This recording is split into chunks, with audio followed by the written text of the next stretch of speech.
وفي ملعب الأول بارك يرجح بنسبة كبيرة ألا تشهد هذه المباراة مشاركة البرتغالي كريستيانو رونالدو. أما الأسباب فقد سعينا للحصول على تصريح رسمي من رونالدو، لكن وكيله أو وكلاءه رفضوا، وأسر بعض المصادر الخاصة لنا ببعض الأسباب التي دعته إلى هذه الغضبة التي تناقلتها وسائل الإعلام العالمية والمحلية.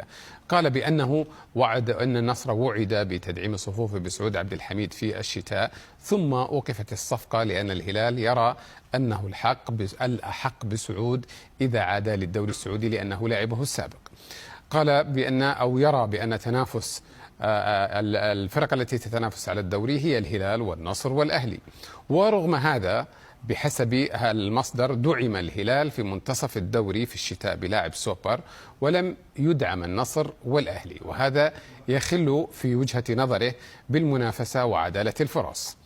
أيضا قال المصدر بأن من أسباب هذه الغضبة الأندية الثلاثة الهلال والنصر والأهلي التي تتنافس على الدوري تتبع لجهة واحدة ويتنافسون على الدوري، لماذا يتم تدعيم صفوف واحد منهم فقط بأكثر من 4 لاعبين في الشتاء والآخرين بلا صفقات؟